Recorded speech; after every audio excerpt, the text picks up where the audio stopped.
Previously on Lost.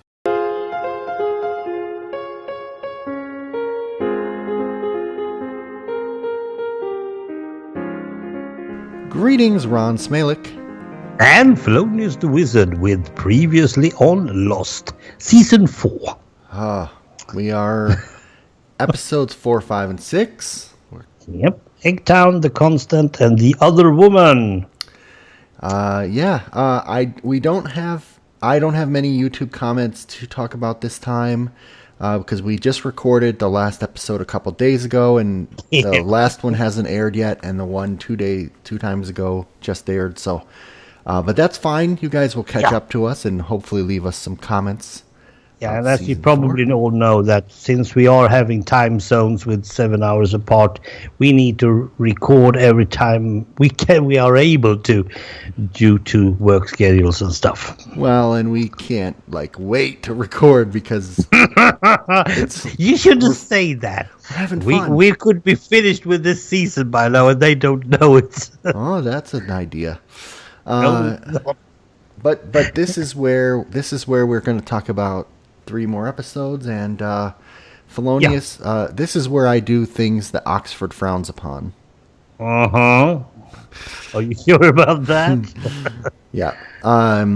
Let's jump. Well, let's get back to Mr. Halliday and his Oxford. Yeah. Now, I was holding back this comment.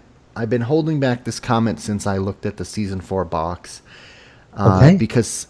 What did you think of these 3? Just high level. Did you like them? That's a good thinking. First of all, we have been thinking about the fact that season 4 is shortened and it has a break. And we are going to take the same break, by the way.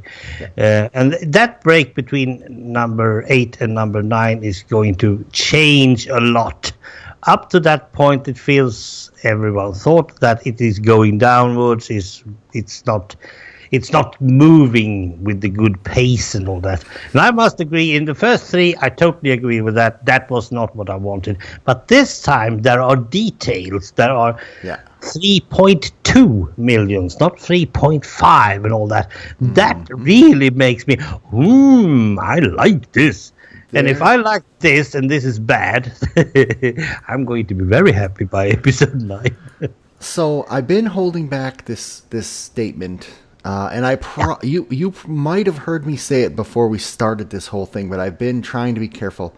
Episode 5 of season 4 was my absolute favorite episode of the entire series, and I think I even considered it the best episode of TV ever. And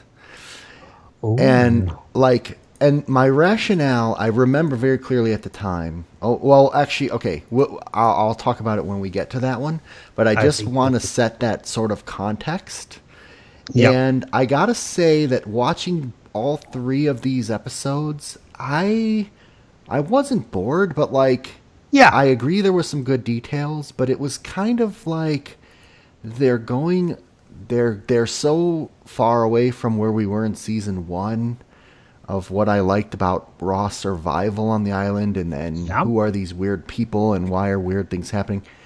Now I felt like, okay, there's just some more crazy stuff happening.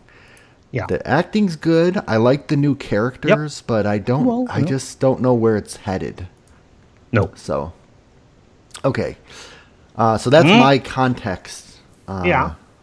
Well, it's not the same type of Lost that we saw in season 1. That's something that you said that I really agree upon. Yeah. But it's not that bad. I was fearing, to be totally honest, that it would be totally a real drag, a real boring episode. But no, giving just a few hints here and there. Of course, there are some flash forwards and flashbacks that I could just as well have been without. But and it may not surprise anyone who's listened to all of our episodes. This may sound like I may sound like a broken record, but so when I watched Eggtown, I was like, oh, okay, I don't like that. I like this. When I watched The Constant, I'm like, how is this episode so early? I thought this was like in season 5. Like, they haven't even done X, Y, and Z yet. We haven't even met this other person. I thought the constant was later. Mm-hmm.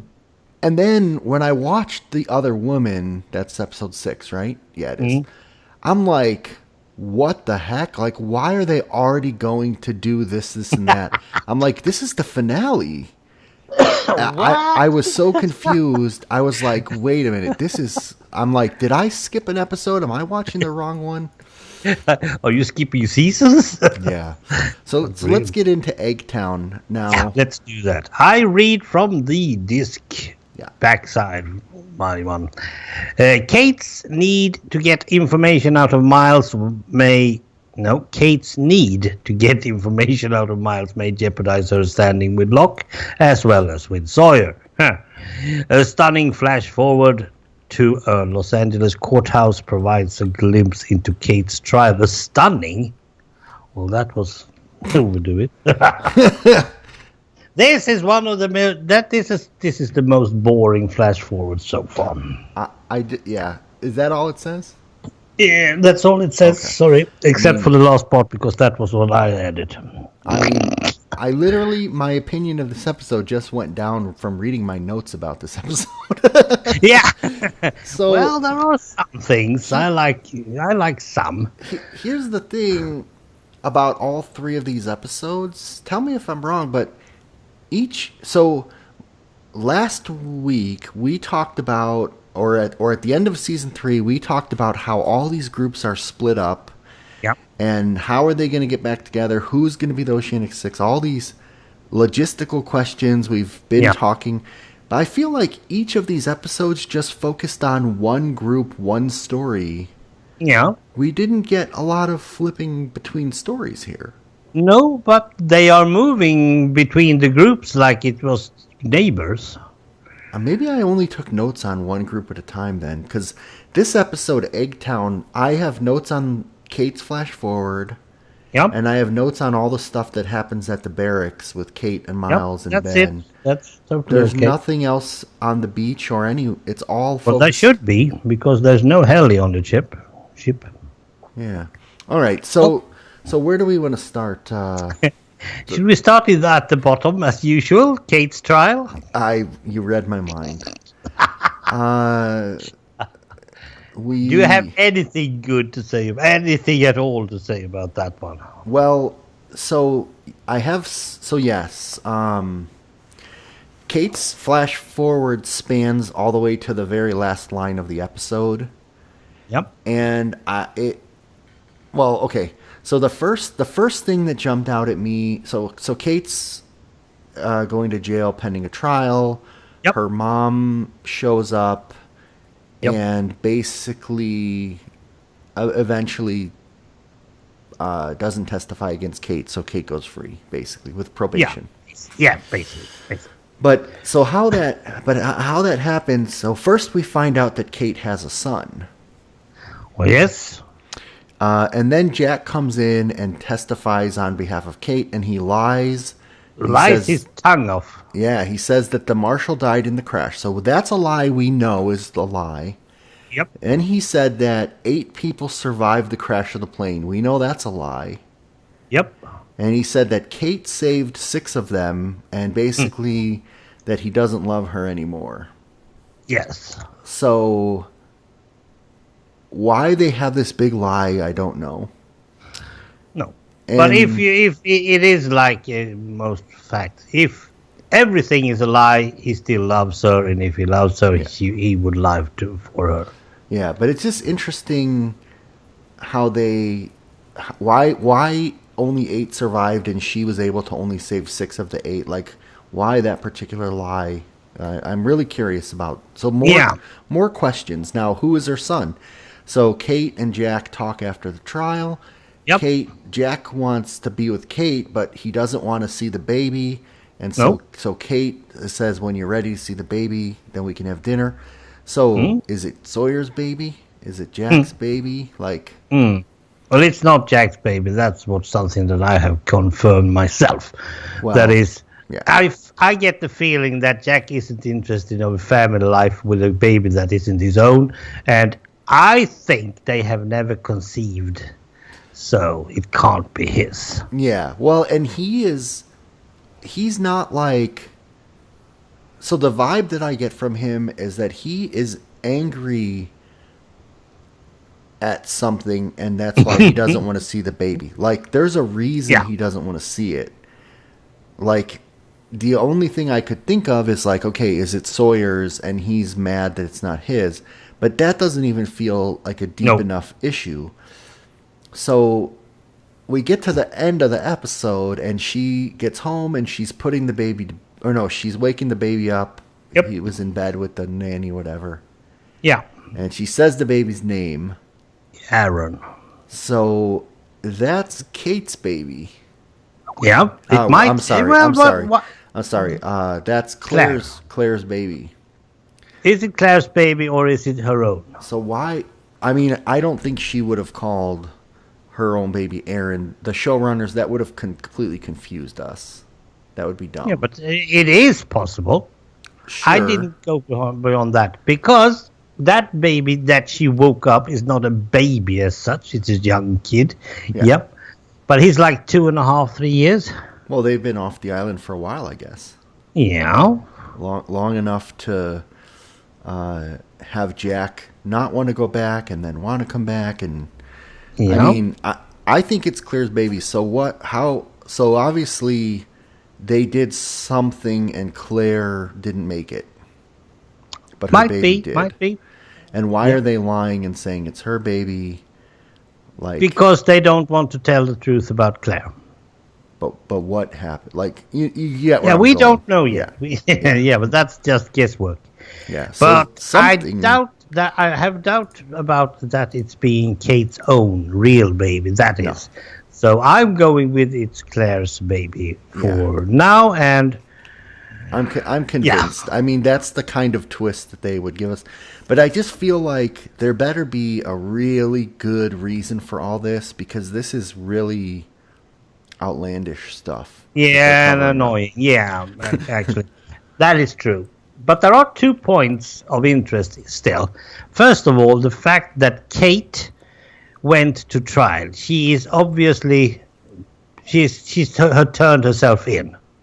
Mm-hmm. She has returned to the States, and we know that on the island she's actually trying to figure out if the folks on the ship is knowing about her and her background, and they do. Good point. And that means that she knows that if she ever leaves the island, she will be trialed. It's no way that she's going to be getting off the island and gets free. She can't run anymore. So suddenly she has turned herself in. And that's a big step for Kate, because I don't feel like she's into that normally. Well, yeah, so either she had to leave the island, or she wasn't able to get out of the rescue when the rescue came, or something. Yeah, sure. Or if something happened to Claire, and Claire made Kate some sort of promise that you'd keep Aaron safe but instead of me. Well, so she's some sort of foster mother or something like that. Well, the other thing is, and I really hope to God we already talked about this, Jack and Claire are stepbrother and sister. They have the same dad. Yep. So Aaron is Jack's nephew. Yep. So does Jack not know that that's his nephew? Nope. Like, they introduced it. I know we haven't seen him and Claire figure it out yet. But the fact that they showed it to the audience makes me think it's going to come out at some point. But that was just a lure. It's got to come out at some point. Are you sure? I'm not totally sure they're going to tie up all the knots of this show. Well, I agree that I'm not sure either. But it could possibly be something like they find out that that's his nephew. Yeah. And he's mad at his dad that his dad cheated on his mom, kind of thing. Yeah.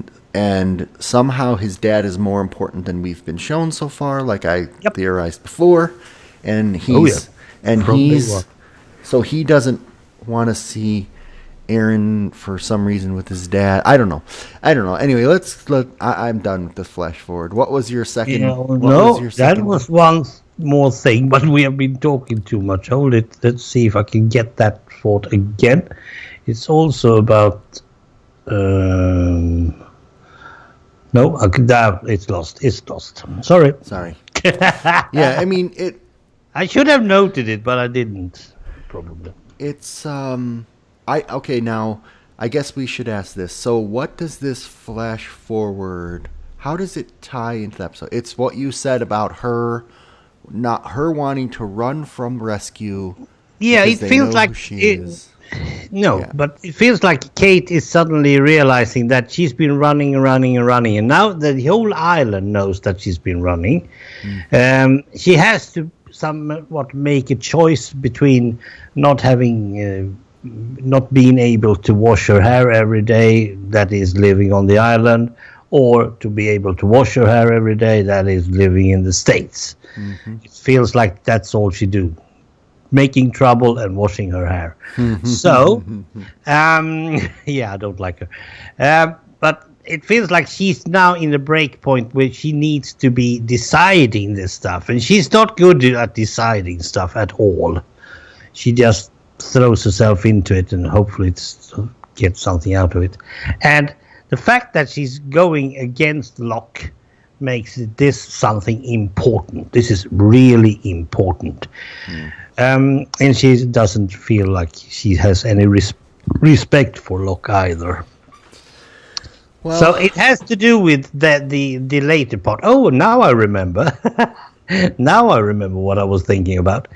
The flash forward this time has to be before the absolute first flash forward we had. Yeah, I agree. It feels like the first flash forward we had is still the latest one, so to speak. That is now that Jack has decided we need to go back. Yeah, so we're going to see more of what happened after this trial. Up to the point of Jack says we need to go back. Yeah. And there are a lot of things going on. I mean, I think my strongest theory is that that's the end of season 4 that we saw first. Yeah. You know, that's the kind of writer's trick. We showed you the end of the season as the very first scene. We tricked you kind of thing. But but it feels like chronologically it fits well. But how long has the Oceanic 6 been home? Well, I agree with you. Aaron looks about 2 or 3, maybe even 3, to be honest. Yeah, well, they're claiming that he can talk. So maybe like 2 years. Yeah. And Hurley, Hurley was driving around, and then he went into a mental institution. Yes. We haven't really seen anything else that shows time. It was long enough for Saeed to become this agent working for Ben. Yeah, but that could be within half a year or something. And I'm not totally sure that was so late. I don't know. So up to Jack's. I'm pretty sure. Let's confirm. Let's confirm that you and I are on the same page on with the first flash forward is the latest of them all so far. So. We should compare every chronological order with that. Yeah. Because I feel like after Jack tells them that we need to go back, they are going to get back. Oh, now I don't know about making that jump. Well, it is a breaking point anyway. They need to decide again, stay home or go. But since Jack is actually trying to kill himself, I feel like he needs to go back. Okay, this is interesting. So Jack is like every week just randomly flying around. He has no idea how to get back. Nope. Kate has no desire to get back. I don't think she knows how to get back. Nope. Hurley doesn't know how to get back. Nope. Saeed and so Ben probably, if there's a way back, Ben probably knows it, but they're not getting in touch with Ben. Well, what if it's Saeed in the coffin? Might actually be. Yeah. Yeah, I mean, I don't see how they will get back. I mean, I No. hope they don't have another plane crash. Like, that would be kind of silly. We are getting back to this because somehow it feels like Ben has more means and ways to do stuff than we know. Oh yeah, they're stressing that a ton. No kidding. So basically, this season is adding more questions than it's solving. Yeah, but it's also giving me some sort of background theory that I like. Well, It's giving us a bunch of dots, and we have to connect them, but we don't yet know what order to connect dots in. No. Okay. So, now let's go to the title, the present day, or back to the present. Eggtown. So Locke makes eggs for Ben, and they're living in the other's town. Yeah, the barracks. So they're living in Eggtown because he's making eggs. Like I'm pretty sure that's what the title means. That was so low and stupid. I couldn't think of anything else to explain that title. Oh, me neither. I think that's what it is. First of all, we need to establish that Locke has no control. He has no control over what's happening. He doesn't know what to do next. As Ben often tells him, you don't have a plan. Well, and it's not, I mean, in the past, I feel like Locke hasn't always been in control, but he is like nuts. I mean, he's totally off. Not only does he don't know what to do, but his anger issues are coming out again. Yep. Like he used to go to anger management. He's gonna be a dictator. He's gonna like make this guy hold a grenade. Like he's doing things that it just doesn't make sense. Like it almost feels like a different character to me. It does.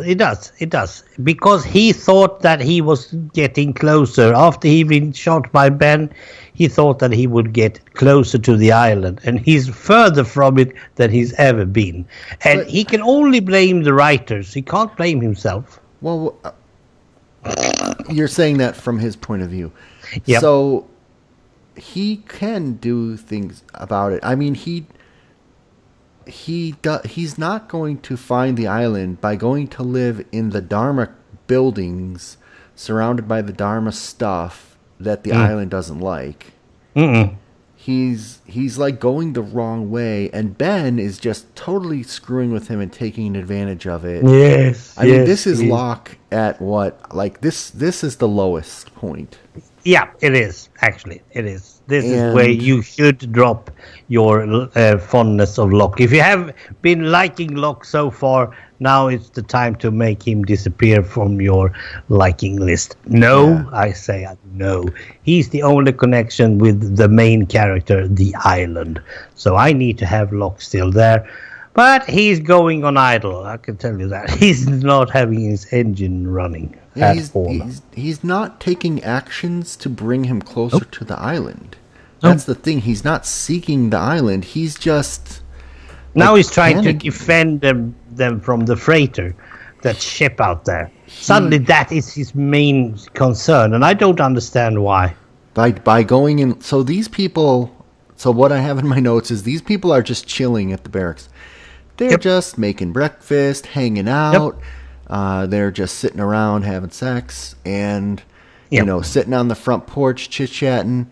And then, no big deal. There's a guy locked in the boathouse. There's a guy locked in the basement all beat up.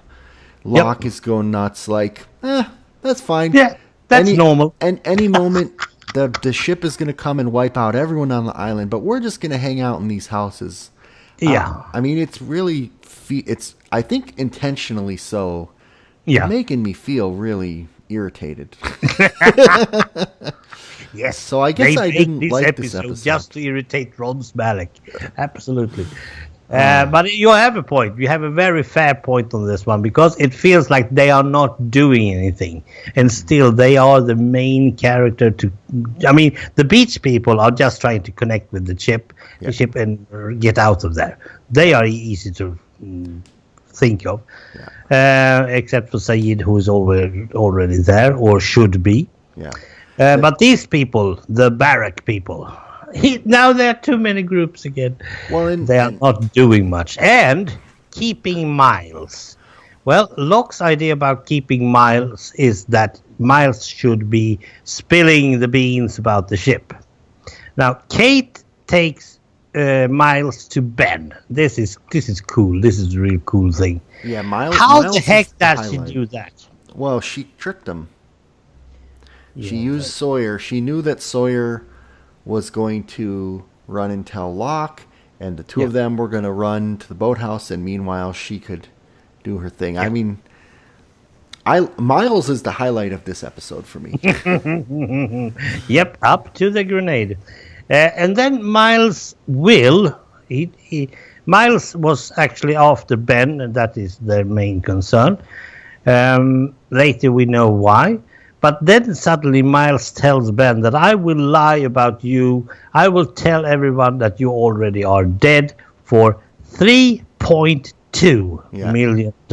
And that 0.2, that made me stop the tape and just, what? I'm glad to hear that.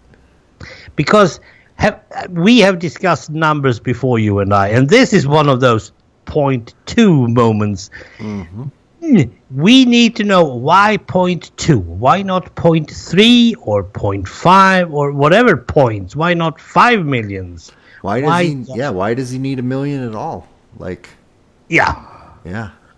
So why lie about someone for 3.2 millions? Mm-hmm. And how would he get the money? And there's a lot of questions. How does he even know that Ben has that kind of money?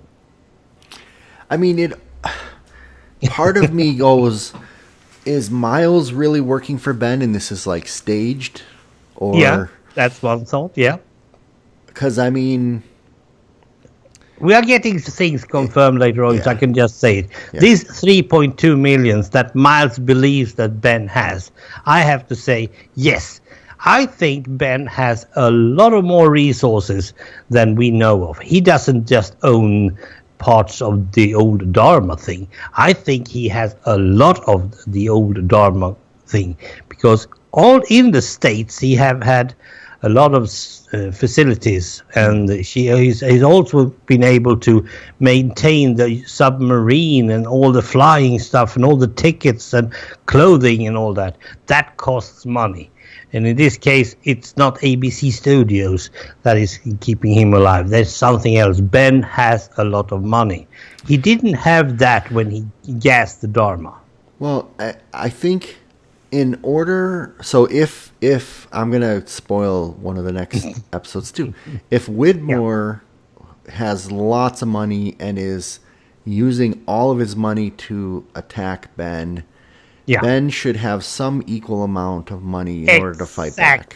Yeah. Exactly. So why 3.2? Because as long as I saw the other two episodes, that 3.2 really get annoying. I mean, if you know that Ben is good for more than 3.2, Miles, are you just stupid? Well, but as you said, he adds very good flavor to this. Yeah. This series. I like his he can coolness. Yeah, he can tell a lie and then turn the tables with a straight face, like just in general. Did you notice? So you just recently watched the Force Awakens Star Wars. Did you see Miles in the he's with Princess Leia in the not the rebellion, the Resistance headquarters. He's one of the general guys. No, I didn't. No, I didn't. Yeah. And the pilot... I was rather bored with that movie, so I shouldn't... Oh, gosh, we're going to have words, man. In the pilot, Greg Grunberg, the guy that was the pilot in Lost, was an X-Wing pilot, the one that discovered Starkiller Base. So both of them are in The Force Awakens, a J.J. Abrams joint. Anyway, so Locke kicks Kate out of the barracks. Yep. Says, and that was expected, but then she crawls into bed with Sawyer. Oh my God! I was like yelling, and my wife's like, "Calm down." I'm like, "This is ridiculous." She's just with whoever she's in front of. Like, man. Yeah. I don't see. I don't remember. I must have blocked all that out. I don't remember her being. I don't remember after the cages. I don't remember her ever being with Sawyer again. I thought she went with Jack. Apparently, she just goes back and forth wherever she is. Exactly, and she's not the only one. And you saw it coming back in season 1, and I defended her, and I feel dirty for it. Yes, I told you she was just looking for a dad. Yeah, she just goes with Sawyer and then goes back to the beach. That's why, like, so they purposely had to put this in here to make us think that maybe she had a baby with Sawyer. Yep. Which now, feels there's cheap. a point. There's a point as well. No, this is not this one. Is it? Yes, it is. Mm-hmm. Because she's moving back to the beach later on. Mm-hmm. She's telling, when they wake up in the morning, they were talking about if she's pregnant or not. Yeah. And there is one thing that she says, "No, I am not pregnant." And she says it with all the conviction a lady can have.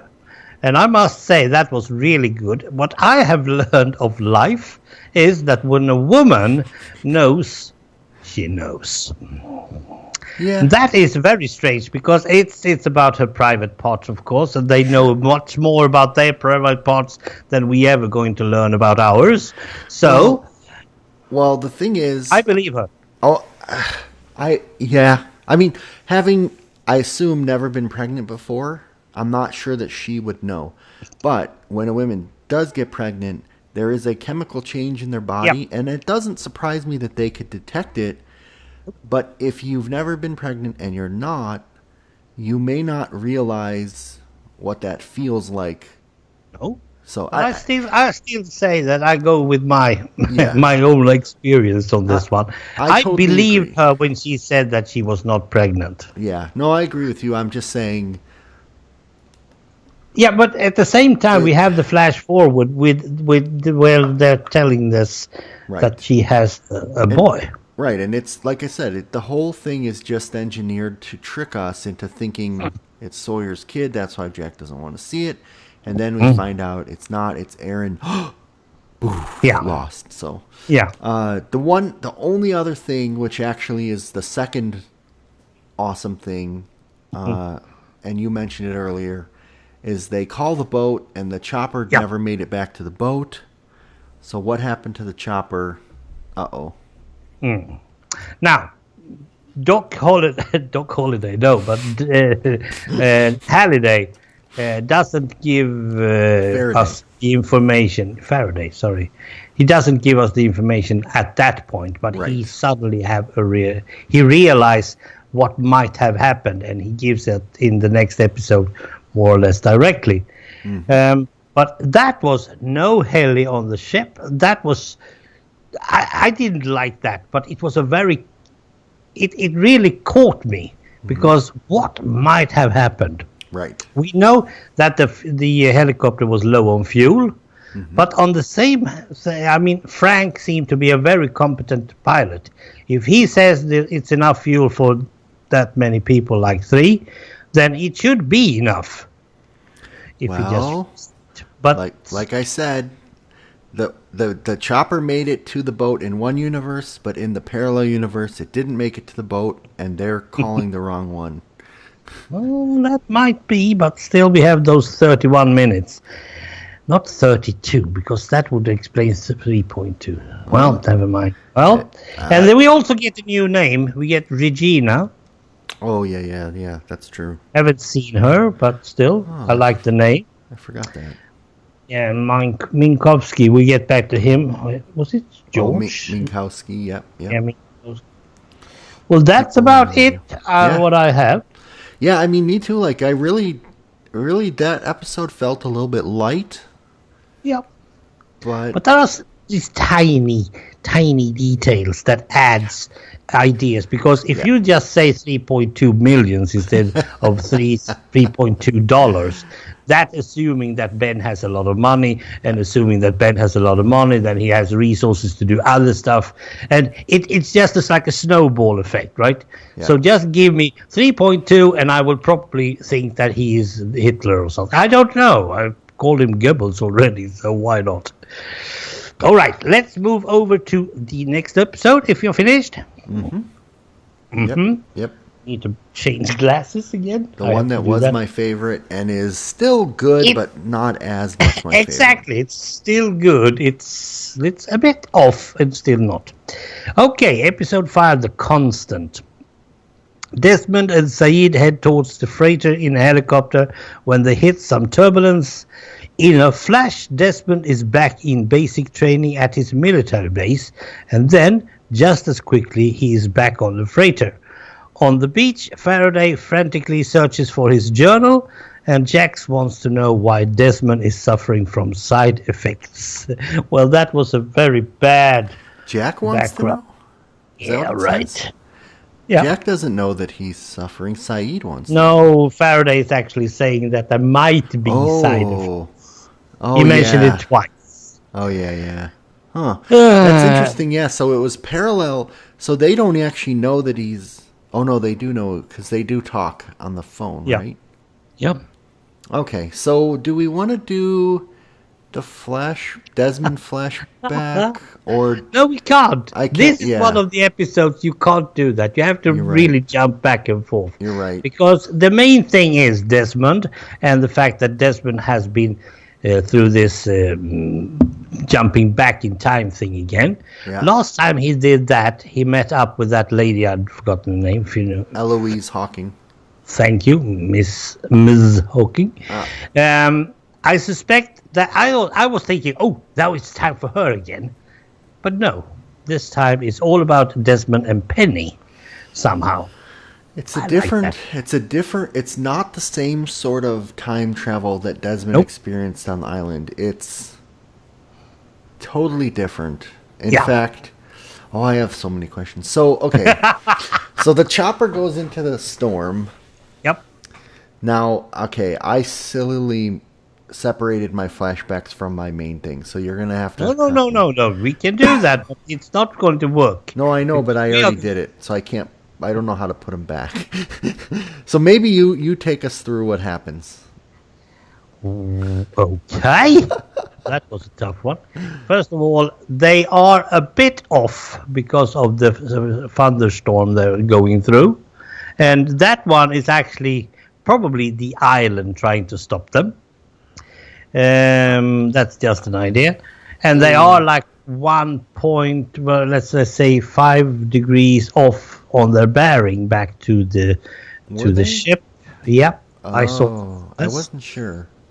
But that was just before they left the thunderstorm, so it wouldn't be that much. And as Frank says, just a couple of minutes later, only 2 minutes left. But by that time, Desmond has been going time traveling. Mm-hmm. And this is something that the island is actually doing. See, I kind of thought that the thunderstorm was... So I get the feeling that there's like this bubble around the island, and more or less, yes. And like the thunderstorm is kind of like the friction between the outside world and the island's world. Mm-hmm. And him, because he was dosed with all that supposed magnetic stuff. Yes. It purely is just a side effect of crossing that barrier. Yeah. Now, but it keeps happening. He becomes unstuck in time, basically, or his consciousness. Yeah. See, this is the part. Okay, so Desmond is flipping back and forth in time now. Yeah, and he's believing that the not the future, that the other part, 1998, whatever it was. Yeah.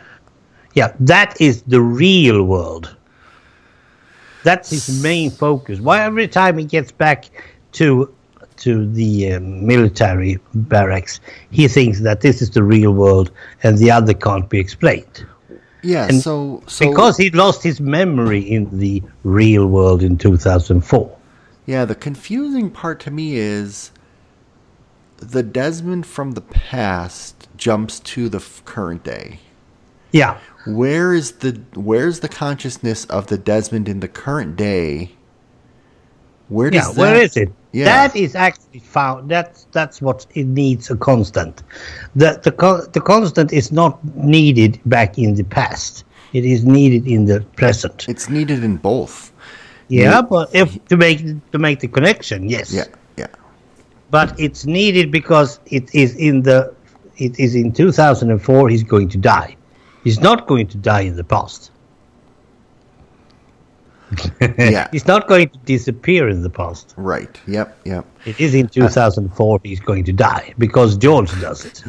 I mean, when we started watching Lost, did you think that this show was going to become about a love story between a guy accidentally traveling through time and a rich girl trying to find him? And they have to simultaneously find each other in the past and the present.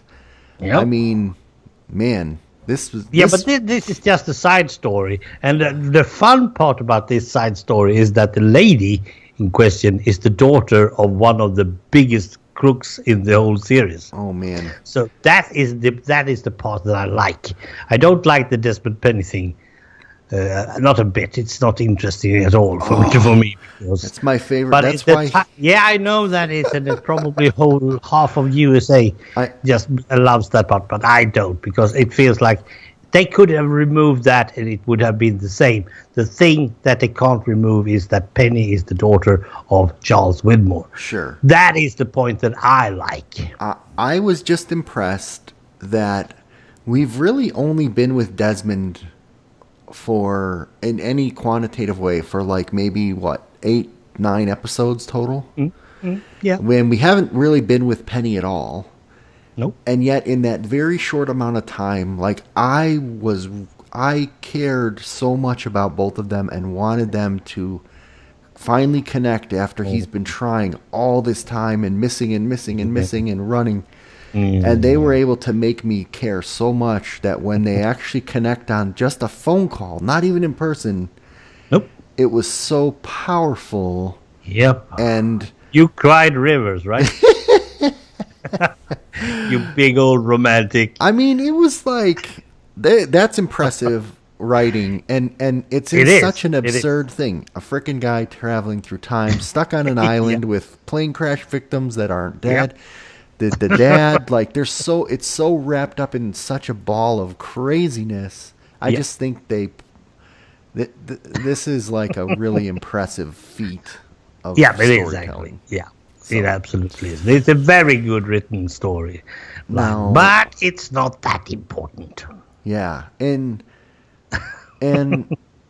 we get So Dan pretty early on confirms that the island moves at a different time than the outside world. Yes, we know that. And there is something that Dan also says. When they connect with the ship and learn that Desmond is having these problems, the first thing Dan asks is, has he been put out for some sort of magnetic interference or anything? Yeah. And no one answers him. I don't think they know. I don't think they should be, because Jack was on the pier when the anomaly, when the blast. But does he know that Desmond was in there by the magnetic and is the one that turned? Shouldn't he know that by now? I mean, well, when he got back from that place, he has been doing surgery and all that stuff. He's getting back, and isn't he interested in what happened to the Swan? Isn't he interested in what the others are doing? He just accepts that the fact that Desmond and Charlie are going over there. Yes, that's okay. He's not really keeping up with it. He has to have done that. You're completely correct, and I didn't even think about that. I don't think anybody really knows except for Hurley and Charlie. Yeah, but why are they not interested in it? It was, the Swan Station was the fact that's the place where Kate can wash her hair. So in her case, it's very important. Oh, she doesn't care at all. She just going off to be with. No one is actually talking about getting rid of the button to push. No one. Nope. It's like that. We blow that up, so you don't have to think about it anymore. Yeah, okay, that's true. Yeah, that's totally for me. Now that Dan comes with that question, suddenly it feels like, hold it, is anybody actually interested in anything anywhere? And that is a very good question, because if Jack or anyone had said yes, then he would have been helped. Dan would have known a lot more. But no one is actually answering. They're just standing there like fools. You're right. Claire isn't anywhere near. Locke isn't. Mr. Echo is dead. Charlie is dead, or at least that's what we believe. I forgot to... You just reminded me of something in the other episode, the last episode. So you're recounting like who's where? So are Sawyer, Kate, and Hurley and Locke the only people that went with Locke to the barracks? I thought half the people went with Locke and half went with Jack. No, I think there weren't more than 8 people or something like that. Where are those people in that episode? We don't see any of those other people in the barracks. No. Let's see. Danielle was with them when they left, and Ben was as well. No, but there's like 30 background people. I thought half of them walked off with Locke and half stayed with Jack. But if we're going back to the beach, you don't see more than Dan, Charlotte, Juliet, and Jack. You don't see the others on the beach either. Yeah. Where are all them? Where's Bernard and Rose? Oh, yeah. Usually you see them in the background milling about. Yeah, but they're nowhere. So they're probably home, shaving, having a shower. All right. So we kind of skipped the part that when the chopper does touch down. Yeah. There's like these tough guys. And their names are Omar and Kimi. And as you said, Minkowski is there. He's strapped in a bed, so he's also having issues. We don't see Regina. Nope. And they say that the last port they were at was Fiji. Yeah. So we know we're still in the South Pacific. Yeah. And that probably was important to people who are tracking that stuff, but I didn't care. Yeah. Yeah, exactly. Because perhaps they were doing Atlantic or something like that. You never know with people. Yeah. The chopper took off at dusk and it landed during the day. So yeah, there's a time slip that happened basically. Absolutely. And that might be longer than 31 minutes. It has to do with velocity, of course. If you're flying, let's say a Bell UE, perhaps in 220 kilometers, that should be, something like 160 miles per hour, something like that. That is not as far as that rocket that Dan was asking about. The payload he was asking about, that was flying way much faster. It was a real rocket. So it has to do with velocity. The slower you get out of there, the longer it will take. You just really impressed me. I mean, that didn't even occur to me, but that sounds very plausible. Physics. That's physics. Like as you're moving through that membrane, the longer you're in the membrane, the longer the dilation. That's nice. Good. I like it. Yes. Yeah, me too. So if they just had a rocket to that Bell UE, they would have been fine. But then we haven't met Penny. Yeah. And there are 2 things in this episode that is totally awesome, and that is the meeting in the past with Desmond and Faraday. Dan. Yeah. So just before we get there, Saeed trades his gun to Frank for the phone. So Saeed trusts this pilot guy. Yep. This is the one Dan says it's not amnesia. The doctor shows up. He sedates Minkowski. Yeah. And then Daniel on the walkie-talkie, which by the way, the radio back and forth isn't affected by the time thing. Nope. That's kind of weird, isn't it? No, because radio waves is actually moving towards other stuff, and if it's only on a certain level, they might use satellites, and satellites is upwards. and upwards might not be a storm. Yeah, it's weird to me. Yeah, I know. But it's radio waves. I have been 10 months in radio service at the Swedish Army, and they are moving way more strangely than anything else. So waves aren't affected, but particles are. Not the same way, no. It's because of their electric appearance. Yeah. So Daniel, like you said, Daniel wants him to go to Oxford in 1996. Yeah. And he wants him to tell him a specific 2.342 11 hertz. Yes. And tell him you know about Eloise. Yes. I may... Oh, no, I'm just not going to acknowledge it. Never mind. Those numbers are showing up later on. Yeah. No. I don't remember That's not what I meant. But anyway. So Minkowski recognizes Desmond. Yeah, from a picture, I suppose. And probably the picture that Naomi had. And says that they're not supposed to answer Penny's call. Nope. So that's the first clue we are getting to who it might be.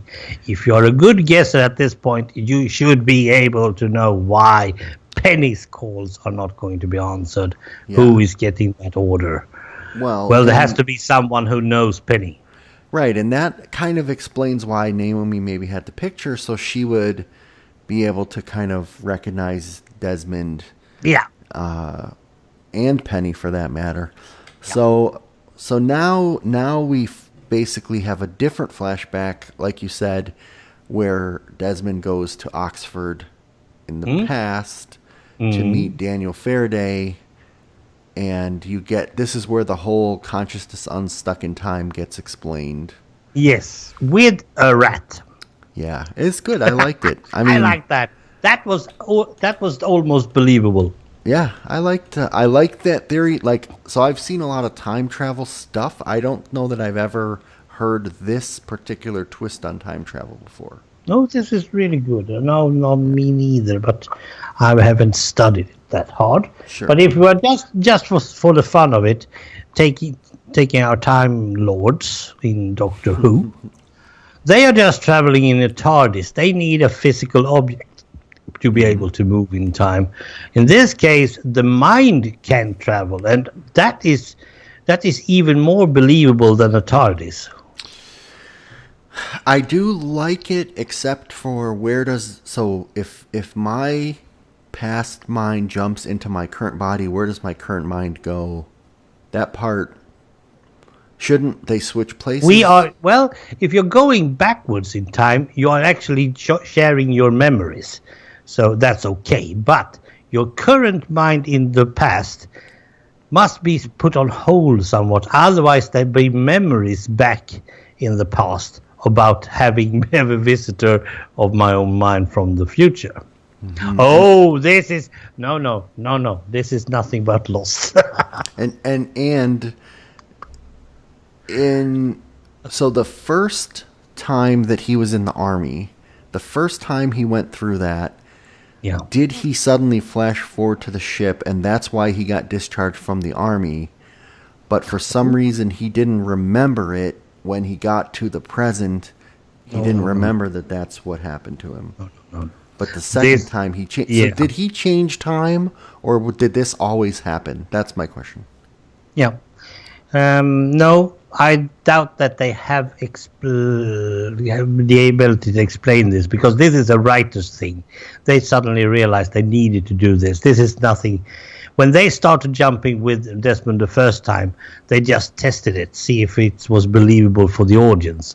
Now they need to do it in order to explain the barrier, or whatever you can call it, because it's not that easy to just leave the island. So all of this is a really good question, actually. I'm proud of myself. Yeah. So all of this love story, time travel stuff is purely to explain that the island is not moving at the same time as the rest of the world? Mm-hmm. And that also will count for the healing parts. How so? Because if It's not something. Well, my mother at least told me that anything will heal with time. Ah, gotcha. Yeah, and that means that perhaps the island is actually moving quicker than time in the rest of the world. I'm not totally sure, but it might be. Well, and it could. So then we have the babies issue. So because remember, the women's reproductive stuff looks like a 70-year-old woman, even though she's young. Yep. So the reproductive organs are moving at their normal time, aging older when their body is being kept in a young state, and the baby can't deal with that, and that's what causes the problem. Yep. But why? Why? Why? Well, first of all, the island is not made, or it has nothing to do with the humans. I mean, that would have been still working without the humans. But then the Dharma came, found this island, and found out what it's all about. And then the humans got there. The island is actually trying to avoid humans. So, The barrier. I agree with you. I apologize to any of the listeners because this may be one of the most confusing discussions of a complicated episode that we've had to date. Yeah, but it is a complicated episode. Yeah. This is nothing easy. I should really see it again a couple of times before I even understand what I'm talking about myself. But if I look at my notes, I have 6 lines. Oh my. And one of them is Ron has to have cried rivers. I'm glad you picked up on that. I mean, I really did. The first time I watched this. Yes. The next meeting, I must say, is the Penny meeting, when he finds out that there is a thing in between, because after he has met with Dan, he has to go and get Penny's address, because he needs a constant, and the only thing he can think of that he knows that he's thinking about in the future is Penny. So, and Penny and him are not on speaking terms. She's moved and all that. Yeah. And changed her number. And that is actually something that he needs. He needs some way of connecting with her, and a telephone number is very good. So he talks to her dad. Yeah. His dad, so I think this is the part that excited me too. Widmore is at an auction, and he is bidding on, and he purchases a painting of the Black Rock from 1845. Yep. And what comes with it is a journal from the first mate, which is a descendant of Alvar Hanso. Do you remember hearing that name? Yep, absolutely. Hanso was the Dharma founder, right? Yes. So Widmore knows about Dharma. He knows about the island. Yep. He holds this boat race probably related to that. Yep. Now, That's the next episode. Let's move, because it's all about Charles Widmore. But so did Widmore manipulate Desmond to get Desmond to go to the island and find it for him? Yes, but that's the next episode. Oh, so you think he intentionally sent Desmond to the island?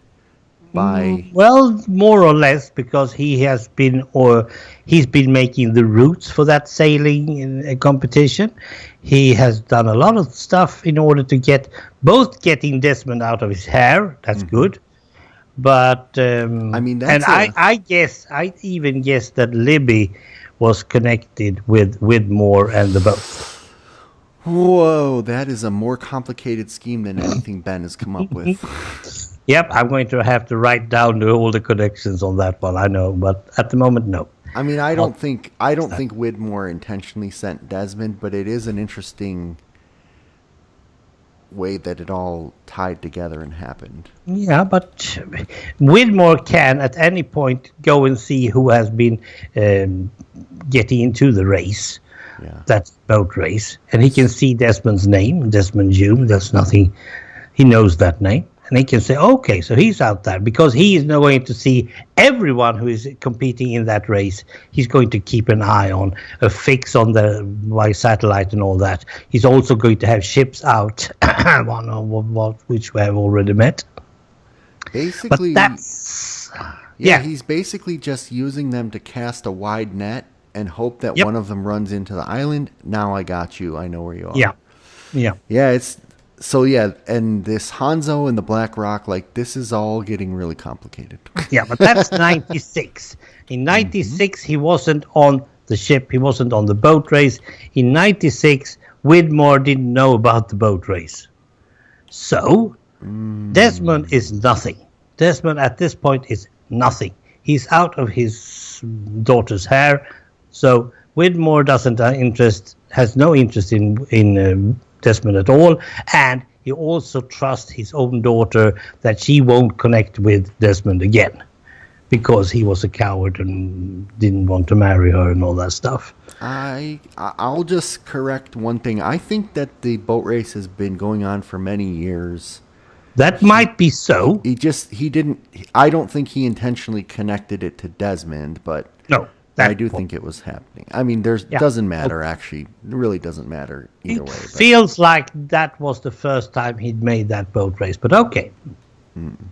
It has nothing to do. No. Boat race in 96 anyway has nothing to do with Desmond. So when Desmond comes to ask about Penny's address, Charles Widmore is so certain that Penny would just throw him out on his backside that he gives him the address. And that's really, I thought that was more telling about Widmore than about Desmond, because Desmond hasn't got the power to convince anyone about anything. That's my feeling about him. So he gives him the address and then he passes out. I'm not totally sure where he ends up on the boat, but that's what? By the sink. He's just like by the sink, yeah. Yeah, something like that, because it was water later on. Yeah. Well, there's a lot of stuff, and I was actually thinking now that note is going to get wet. Not going to be able to read it, but he was able to read it, and he went to Penny. Yeah, I mean, we're supposed to believe that this guy in the flashback has been holding on to this info for like at least weeks, if not months, to make Journey and all this stuff. Like it, he's a determined dude. Now, somebody on the boat sabotaged the radio, and nobody knows who did it. Yeah, I can guess who. And then somebody pops the door open, and nobody knows who did it. Like, who do you? I can also guess who was that. Ben's spy. But but who is that? We don't know. No, that's not important. So then, no matter what John Locke says, it has no bearing on anything at this point. Not yet. But then Saeed patches the radio, so that was all for nothing. Saeed is a magical guy, man. He can fix anything. But that's something that Lost is actually doing wrong. Anytime anyone needs to have some sort of knowledge, they just get it. Yeah. In an instant. We don't know that they have had it before. They just have it. And that radio stuff was early in Saeed's case. Anytime there's a radio broken, just give it to him. Give him 3 minutes. He's fixed it. It doesn't matter if it's burned out totally beyond recognition. 3 minutes, he fixed it. Well, isn't that what a communication expert does? He communicates with the interrogation and he communicates with the radio. That's the same job. Interrogator, radio. It's fine. It feels like he has some magic fingers he could have made some big money of. Yeah. Well, it's not really believable, but I buy it because it's a very minor part. And the same goes for Juliet. She knows a lot of stuff, yes, but suddenly she knows that as well. Oh, she knows that as well. Yes, she knows she has to have that knowledge now. So we just give it to her. Yeah. Don't bother to ask. We'll get back to that in the next episode. Okay, now the meeting between Penny and Desmond. We are rambling here, man. Yeah, we kind The of covered it. I don't.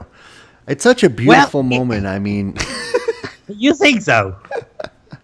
I do. Yeah, but you're looking at it from a Desmond perspective, right? I'm looking at really from both. Like, these people have been trying to connect, and this phone call, they finally get their connection. I don't know. Yeah. And But the problem is, something that these 296 doesn't know. You know that Penny has been searching for him. She says for 3 years, so it's like 5 years after this. She hasn't started yet.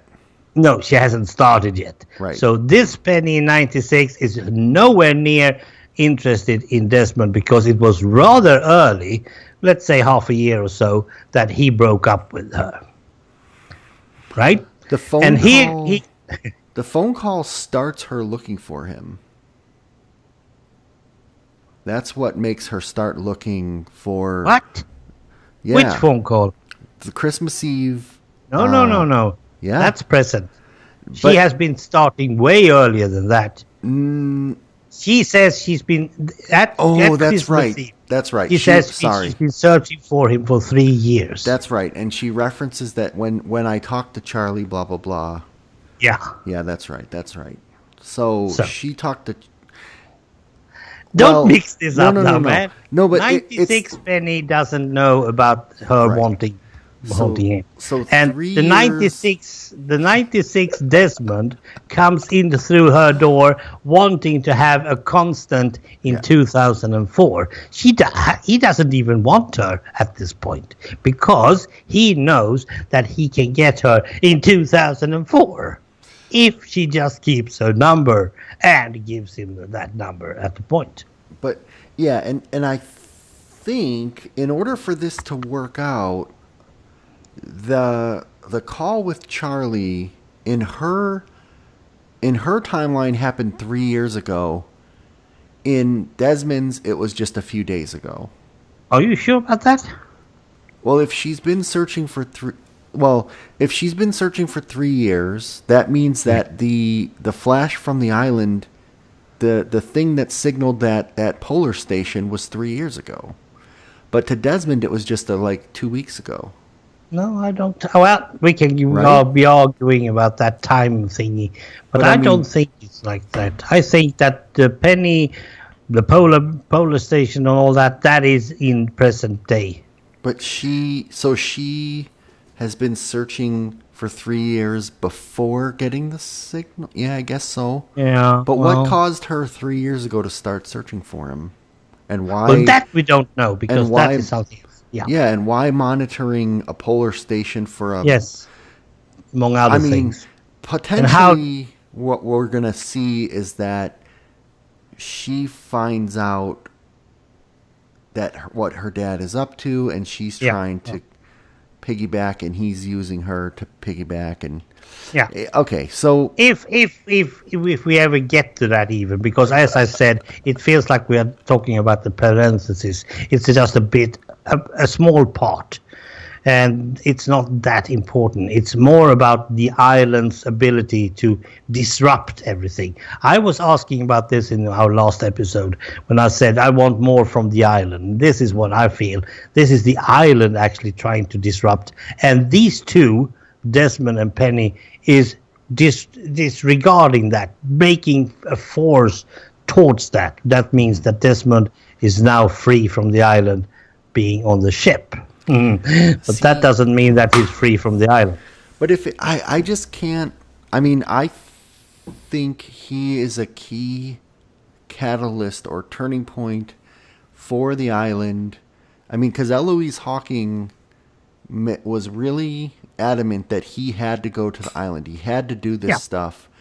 Yeah.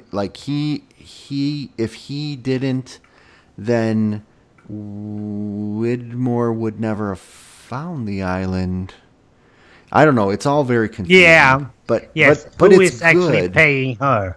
Well, we'll get back to that later on. But it feels good to me, though. Like it's so confusing, but I don't mind it because it's really interesting, this episode.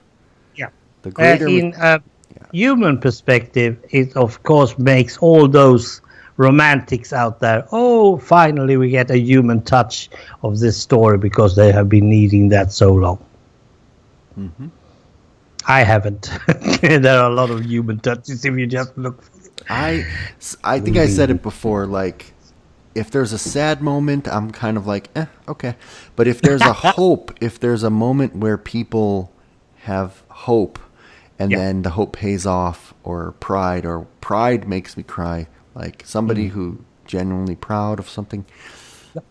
So, but in this case, they need to put in something. Now Penny knows in 2004 that Desmond is alive, that everything's fine with him, at least that's what he says.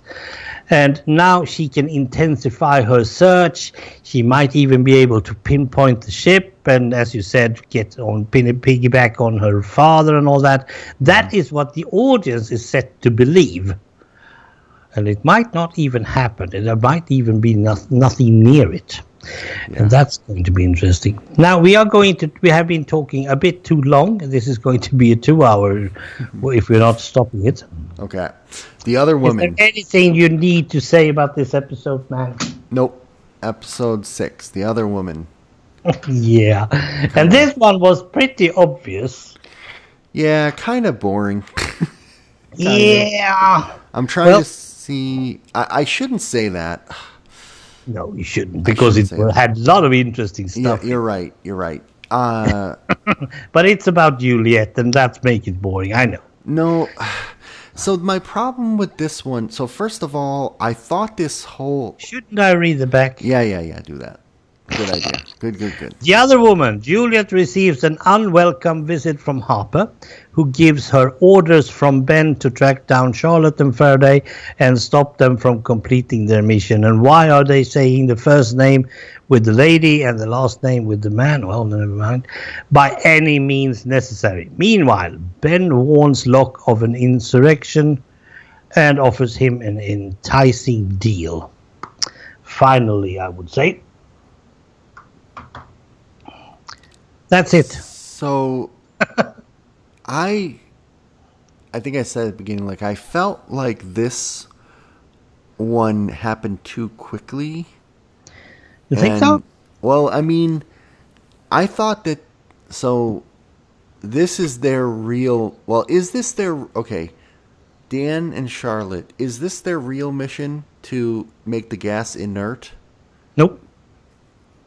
Because it seemed like it was their real mission that he alluded to when he first landed. Mm.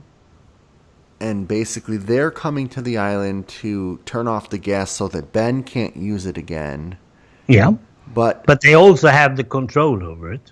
And then once they make it inert, I think we're supposed to believe that the big tough guys from the ship are now free to come in, but they sent these scientists ahead to make it safe. And that's why we needed these scientists. Because I was like, why do we need these scientists if they're supposedly coming in to fight? So... And how did they... There are several questions about that part. Yep. Yeah, and basically... Can we just get rid of Juliet, please? You want to do Juliet first, the flashback? Yes. It's a flashback, and that's the first thing. Now it's tough to know if it's a flashback or a flash forward. They are treating me like a celebrity. Okay, but she's not one of the Oceanic. And then I realized, oh, it's a flashback. Yeah. All right. And it's all about the Harper Burke war. No, the thing about Juliet being in bed with Goodwin, and Ben being the guy who wants Juliet. You are mine. Yeah, that's the real thing here. Yeah. Harper's more worried that if Ben finds out about Juliet and Goodwin, he will do something bad to Goodwin. Yeah. Than she is about, because Goodwin's been sleeping on the couch for a year anyway. Yeah. So that's okay. But so the thing is that we could have guessed this one. We didn't need to have this one. Well, all they did was introduce Harper. Well, the nice thing, all this does is actually continues to make Ben be the manipulative guy, because the reason that Ben sent Goodwin to the tail section is because he wanted to get him out of the way. He knew. That's the later part of his mission, yes. But first he needed the list.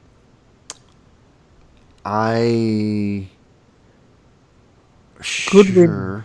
But yes, Goodwin needs to get a list of who is going to be needed. So I thought the list comes from Jacob. I don't think that Goodwin writing the list is telling the people who's the good people and the bad people. That Jacob tells them who to go and get. I think Ben needed to Are you mixing in Jacob in this? Well, that's who makes the list, though. Well, I'm not totally sure. I mean, you're right. So Ben told Goodwin to go there and make a list. Yeah. I think he just did that so that Goodwin would get caught or to put Goodwin at risk, to get him out of the way. Yeah. That's right. He's needed to be put, but he's also doing it with Ethan for the same reason. But he doesn't want to get rid of Ethan. I don't know. I don't know. I mean, Ethan is not a threat to the lovesick Ben. Yeah. Goodwin is. I mean, could it be that Ben knew who was going to be in the tail and who was going to be in the fuselage, No, he just saw the plane crash. It was crashing right above his head, and he just said, "We need to see we need information." They didn't know anything about the plane. He was surprised. He was surprised. Yeah, so he just said that these two guys are the normal ones to go out when they find a boat or anything within the waters. These two guys are either one of them is going to do that. And I feel like it should have been Richard as well, but Richard is a bit more of the natives. He sent Goodwin on purpose. Yeah. So that to get him out of the way, no questions. He kept Goodwin at the tail section on purpose. Ethan wasn't able to be. He became recognized too early. Yeah. I mean, honestly, like it has nothing to do with something good anyway, because that flashback just confirms what most of us already have guessed. I have known that Ben had his hots for Juliet for quite some time, but I don't think that's important even. I didn't, and I don't know why it's important at this point.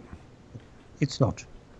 It's only a reason why she couldn't leave after 6 months, because he says so. Suddenly he says so. You're here. I have kept you here because you are mine. And then he tries to leave her with the dead Goodwin, and when he does, he looks really foolish, and I was laughing. But that was all to it. That was all that gave. Yeah, it was. I mean, the way that it played out, the way it was acted, I liked it. And like when I realized, he's sending Goodwin, he's the one essentially that got Goodwin killed. It benefits him by getting him out. Like I was like, nicely done, nicely written. So.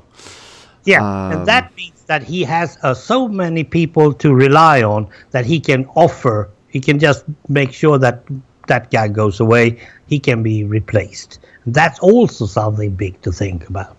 Yeah. But that's Ben. So that's the flashback. How about Harper? Do you like that? That woman is a cool fish. I don't know what to make of her, really, to be honest. Like, can I take sides, please? Yeah, please. I like Harper better than Juliet. I hope that Harper wins. Oh, I like Juliet for sure. I know. I don't know. I mean, so Harper was with Richard at the temple. Yeah, she should be. But somehow, and how did Ben get in contact with her? Exactly. And right before she shows up to Juliet, you hear the whispers. Yep. Which was weird. So how did Ben get in touch with her? And Ben, so we're supposed to believe that Ben basically sent Harper trick he Juliet into going after Charlotte and Dan. No, that was to stop them. That was needed. That was absolutely needed. But for the future of the island. But he somehow made it happen, even though he was in captivity. Which that is the part that I really like, because that means that he can at any point get in contact with the temple. It seems something. Yeah, we're missing some pieces that really make this believable to me. Yeah. But again, you should know that the barracks has been in the others' hands for quite some time. They might have tunnels.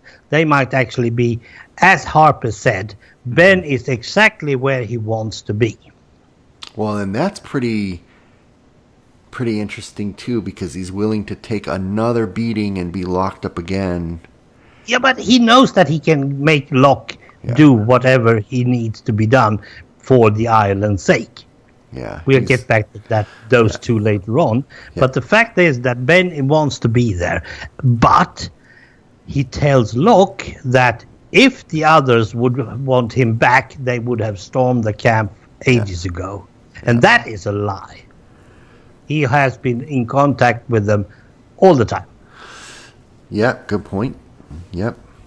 And that's these details makes me love this episode, because now we are getting to see how crawly fingers this Ben has. He's all over the place, and I think that's why I think that Jacob is not having the strength and the power that Ben has. Well, yeah, I mean, if Jacob was presumably trapped, and Locke needs to help him. Yep. Ben overstepped and is trying to take power for himself. Is Ben trying to take power, or is Ben trying to get Juliet, or both? Mm-hmm. Well, Juliet can't leave the island because of Ben. We can understand that during this episode.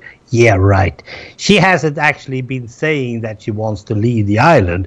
She's been ordered to stay with Jack, and that's not the same thing. Mm-hmm.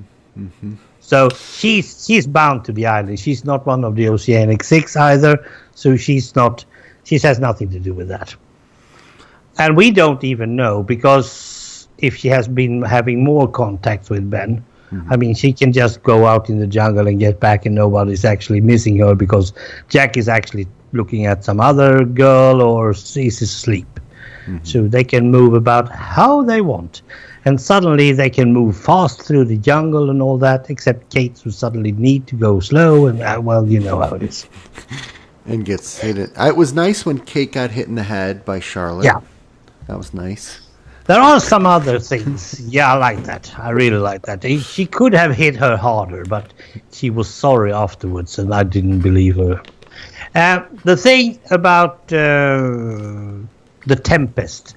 The Tempest is probably a Dharma stuff, right? Yeah, it's a power station. Yeah, they say, with chemicals.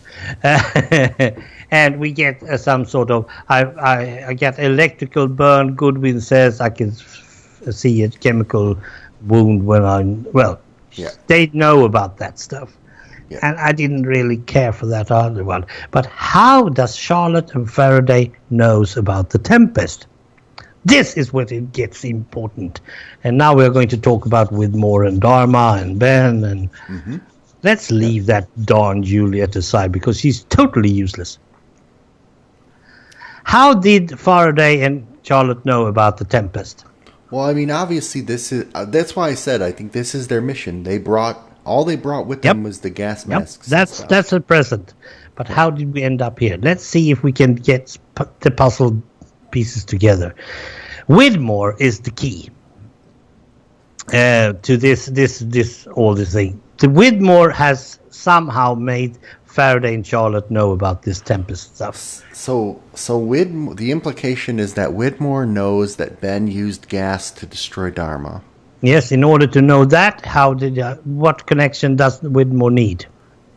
He needs somebody who survived. No, he just needs Dharma. Yeah, and he needs to know that that building even exists, and that Yep. that they need to go send. So I mean, like it's almost setting Ben up to be the bad guy, and Widmore's going to be the good guy to come in and stop Ben from. Nope. Well, that's the present again. Let's move back again. Who is Widmore before he gets Penny? Because We don't know. Widmore needs to have a history back in the late 70s, early 80s, when Dharma is actually have found this island and setting up shop there.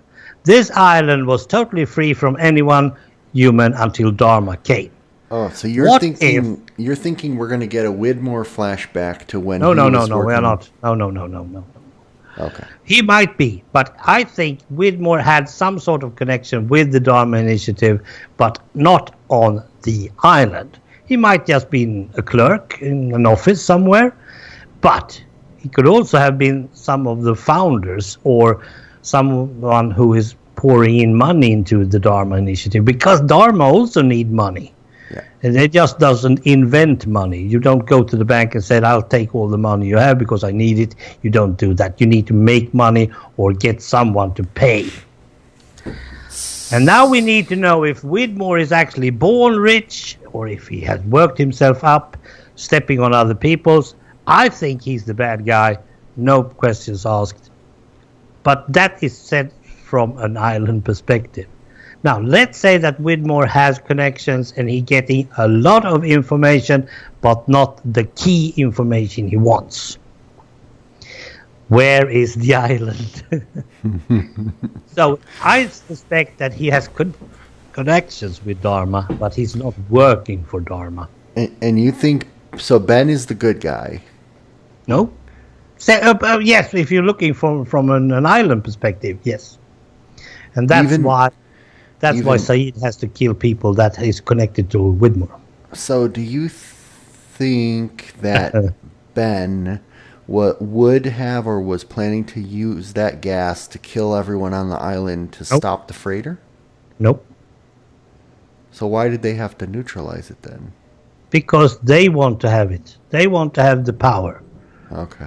They have gas masks. They can kill anyone. They don't want the Oceanic 6. They don't want anything about that. No. They just want the island. Yeah. And they want Ben killed, and they want to have anyone connected to Ben killed. They are now in control of the gas. Okay. I think I would accept that Widmore, instead of they, I think Dan and Charlotte's mission is to go and turn off the gas. I don't think they actually have anything to do with the bigger plan for Widmore to get control of the island. They think they're going in there to stop it because, like, I don't think they're bad. No. Okay. These ones are handpicked because they have connections, good connections as well, and they are plausible. Because if there are bad people, their lies might be. If you found out that they are lying and are being bad, they are going to be shot. They are going to be killed immediately. And as Ben have said more than once, these are the bad guys. These need to be stopped at any cost, by any means possible. But he just makes them. They are just an intervenient. They're not good. They need to be removed. And anyone who is actually foreign, who is setting foot on the island, is bad. So is the Oceanic 815's passengers as well. But they can be used, being good or bad. Yeah, and I can kind of understand why Daniel's on the island. I can kind of understand if she's been looking for signs of Dharma all along, why she's here working with Widmore. I still don't really understand why Widmore would send Miles. Somebody who can talk he to has ghosts. some powers that not many people has, and that might be useful. But why does Widmore need somebody who can talk to a ghost go to the island? What? Because there are a lot of ghosts on the island, of course. So is he hoping Someone Miles? gassed a lot of people, and the people are now ghosts. So is he's hoping Miles is going. But so Widmore's not going to send a random guy. He's sending him with a purpose. Yep. So he wants some specific information from some specific ghosts, and that's who Yep. Miles has to come and get. Yep.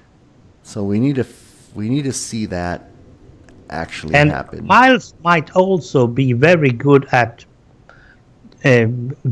living people as well. You don't know that. It might Right. actually be good to confirm and confront with Ben. But then on the other hand, Miles has his own agenda as well. It seems so. Yes, he doesn't feel threatened by Widmore, and he should. And Naomi is just the leader. He's just a leader that might have actually been working for Widmore before and made a good work, and now she's offered this. Yeah, she's just a mercenary. Yep. And then I had also an idea about Oceanic being owned by Widmore.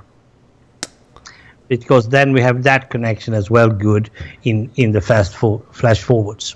Yeah, I don't think we've seen any of that. We've definitely seen Widmore Industries pregnancy tests. So Yep. I think Widmore even knows that women on the island can have babies. Yes, he knows a lot. And then he might even been buying information about from people inside the Dharma, like maps, where all the bunkers are, the stations. Yeah. I mean, he can do anything with money. You can actually do that still, even if Swedes doesn't believe that. I don't understand them. So Widmore is actually more spanning, but in order to keep him away, Ben needs to have just as much resources as Widmore, at least enough to keep him away. And he has had that as well. So it is a big power struggle about the island between Widmore and Ben. And everybody else is just pawns in this big thing. And now it's getting to be Dallas. And so that, if you remember J.R. June. I was too young to appreciate it, but I do remember. I was too old to appreciate it, so don't bother, man. And then, so The Economist, the guy that Saeed killed, the people that Ben is sending Saeed after, possibly the guy on the golf course and the guy with the money stuff, possibly work for Widmore? Somehow, yes. Okay. That is what he can. But why does Saeed put up with this? Saeed has nothing. He doesn't like Ben, and we need to get some sort of. It feels like Saeed is forced to do this. It's like some extortion or something like that. But he's not. I agree, but he carries it out with his heart fully in it. He doesn't seem reluctant. He seems resigned to do it. Yeah, well, that is one way of surviving, so why not? So again, something happened. Yeah. Ben engineered something that tied all these people to him, keeping his secrets. Yep. And it's got to be something big, right? Yeah, it has to be. I mean, most of these people, including Saeed and Jack, doesn't believe that the island is special. It doesn't, not in present time. And that is really, really annoying. I know that the island is the most important thing of all things. And actually, when Ben and Locke is talking about it, you really get a reinforcement about this.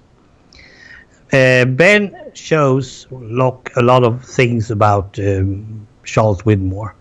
And he's trying to convince Locke that Widmore is the bad guy, the enemy of the island. The enemy of the state, I nearly said, but it's almost the same. And it's got to be just an exploitation thing, right? Like he's going to come to the island and exploit it for more money kind of thing? Yeah, sort of. Probably. Like control. I mean, yeah, but then again, look at Charles Widmore. He's not that young. I mean, he needs to get some, perhaps it's, well, I don't know. We don't really know the powers of the island. It hasn't been really explained, except the healing bot. Okay, sorry. But one more thing. Let's face it. Well, hang on a second. So this is one thing that I remember striking me when I first saw this whole show. So the past 3 episodes, we talked about science, gases, time travel, all kinds of weird science stuff. Yep. And we're also at the same time talking about the island and the faith and the spiritual stuff.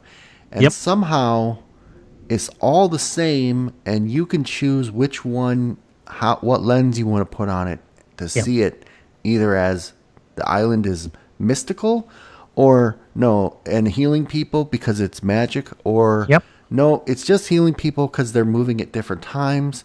When Desmond turned that trigger, the island stopped moving, and so suddenly they weren't being healed anymore. Time caught up to them, and now maybe it started moving again.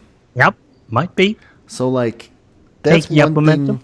This is one thing about the show, that they introduced this man of science, man of faith. Yeah. And they've kept it up, but they're doing it subtly, and they're flipping back and forth. 1 minute you think the point of the show is science, 1 minute you think it's faith, then they flip it back. Yes, and every time it's about science, you think you can explain. Yeah. But you can't, really. I mean, yeah, and either way. It's just... But you could argue either way. Yeah. What is the show about? Is it about people having faith, or is it about science? Yes. That's good. I like it. Yes, absolutely. Two more things. Yeah. Juliet says she has feelings for Jack. They're gonna kiss. I totally hated that. Yeah. Is she playing him, or is it real? She's playing him. I mean, yeah, I don't know. But she can't. She just do what Jack does. Every time he finds a girl, he likes her. Well, why did Jack put up with it? So Jack tells Kate he loves her. Kate goes off. Kate comes back. Now he's finally like, forget it. I'm fed up with you. I'm going to go with Juliet. I don't know. I just this whole what was a love triangle, now it's a quadrangle, is annoying. Yeah, totally annoying. And then the last thing that we have is Hurley beats Sawyer at horseshoes, and they see Ben walking free. That was pretty funny. That was cool, yeah. But basically just... See you at dinner. Yeah. Just basically, again, reinforcing that Ben is manipulating Locke. And absolutely. It's... yeah. Ben versus Widmore. The others versus the others. Choose side. Mm-hmm. Yeah, right. And in the middle of this, as you say, Hurley and Sawyer, they haven't chosen side. They are just trying to survive or getting somewhere. So all these people, except for Locke from the plane, all the others from the crash is actually trying to just survive or getting off the island. Mm-hmm. And that's really important because they are in the way. They are just, as I said, pawns. They can be killed at any point, and there's no way that either Ben or Widmore is going to lift a finger or even an eyebrow. Yeah. So they are useless. You could just remove them now. Yeah, no, that feels correct. Yep. But then they put in this flash forwards, and suddenly these guys are getting important again, and that's going to be fun. Well, and then you say that after the next episodes we are looking for, it's going to be changes made. Well, so we kind of touched on this at the beginning. So next episode, we're only going to cover 2. Yeah. We're going to cover episode 7 and 8. Ji-Yun and Meet Kevin Johnson.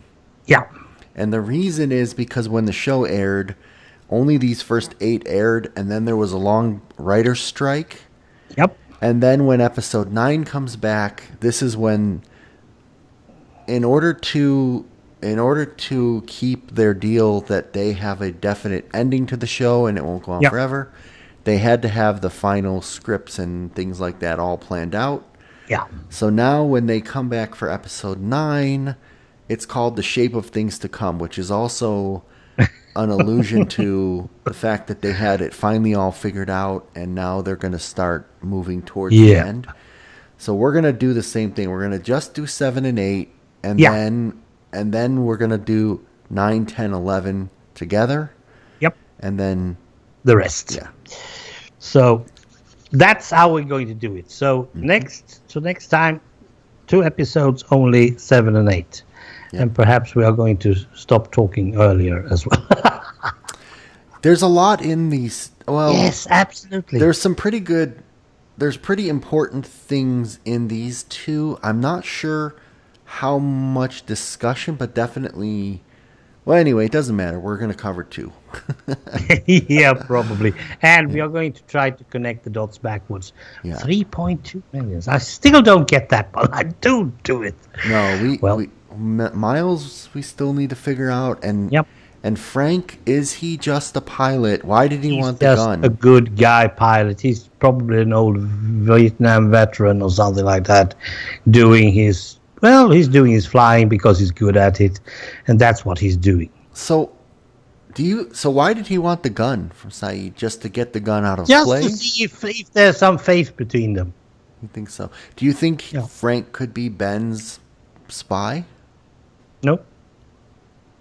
These 5 guys that was handpicked, I doubt that because no, that doesn't fit in. I suspect some Regina or something like that. And besides, Frank was actually locked in when they opened that door. Oh yeah, maybe the doctor. Nope. No, that was a badass. No, he's not a good guy. He's nowhere near a good guy. He's a powerful. He's just trying to get power. Power is very important in this show. So then there's someone on the boat we haven't seen yet. Regina? Could be. Perhaps, yeah.